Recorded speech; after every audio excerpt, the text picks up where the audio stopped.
Arkadaşlar merhaba. Bugün Alanya'nın otellerini arabayla size göstermeye çalışacağız.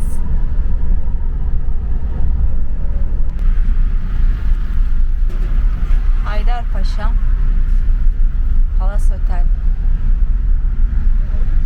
Yani bence Alanya'nın mimari olarak en güzel oteli. Hemen karşısında Aydın Bey var. Aydın Bey Gold Otel ve Haydarpaşa.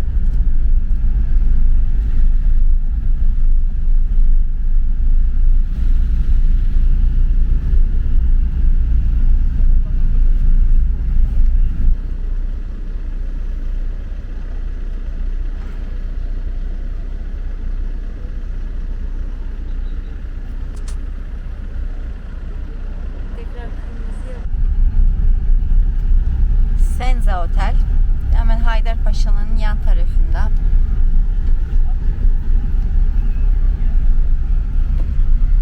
Ve karşıda Senza Otel'in Aqua Parkı var. Gördüğünüz gibi. İnsanlar hala giriyorlar. Bayağı yani çok da büyük bir şey değil ama güzel. Ay ben konuşurken başka yere bakmışım. Hemen yan tarafında Alan Safir Deluxe Otel. Vakti zamanında başvurmuştum buraya, beni işe almamışlardı. Sonra pandemi geldi işte. Yani beni işe almamanın cezaları bunlar. Şimdi oteli satın alacağız. Şimdi oteli satın almaya gelmişiz. Gelmedik tabii ki. Nerede bize o para?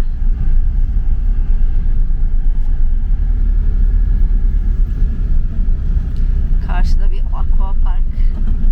Sanırım bu aqua parkta buraya ait.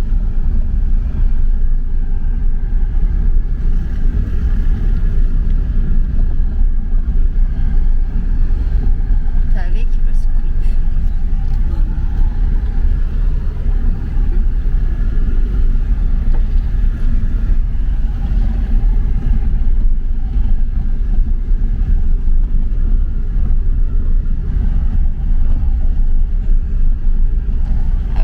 Bu Aquapark'ta Safir Otel'e ait.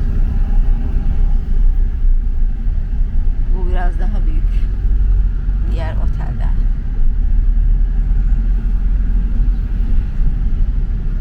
Safir Otel'in ön tarafı. Sanırım. Burada da Luna Park gibi bir şey var. Herhalde burası da Safir Otel'e ait. Korsanlar var. Ha, o da şeymiş.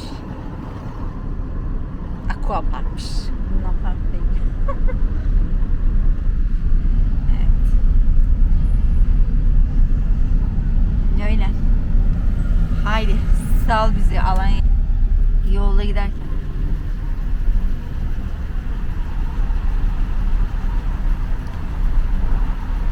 Granada Otel Alsallar'da. Hemen yanında Azura Deluxe Resort Otel. Bu da Alsallar'da.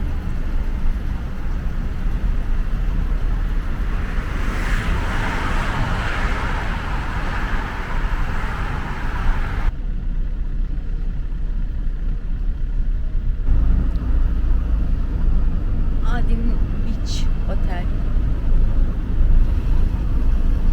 Yine Asallar'da.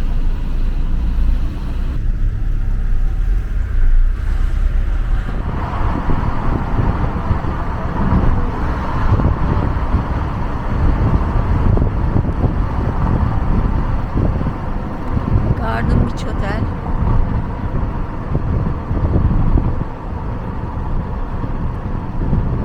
Şu an burası Konaklı.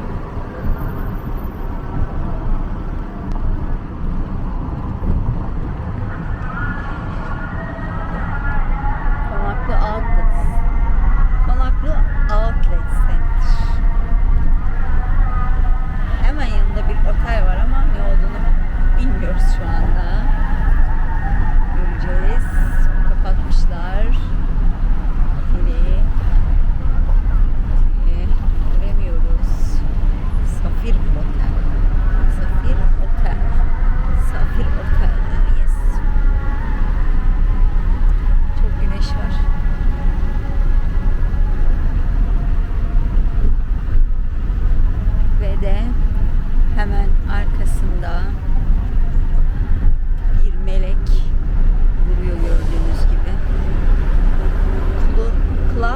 Summer Garden.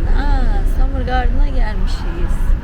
Summer Garden Alanya'nın en büyük disco gece kulübü. Mevzuyla alakasız olduğum belli oluyor yani. Tabii biz Barlar Sokağı'na gittiğimiz için devamlı bizim mekan orası. Bizim mekan orası. Bu arada da Konaklı'nın sahil tarafı burası. Burada da birçok otel var.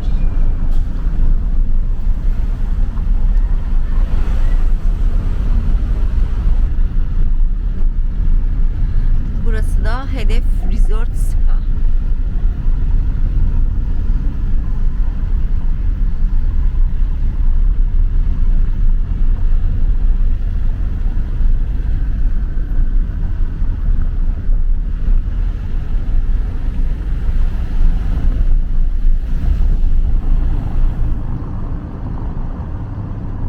Titan Garden.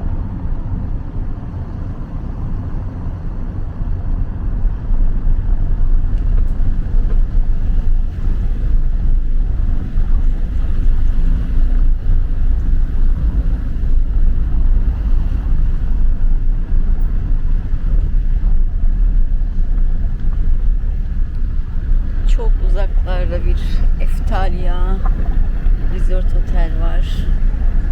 Hemen yanında bir küçük çarşı var.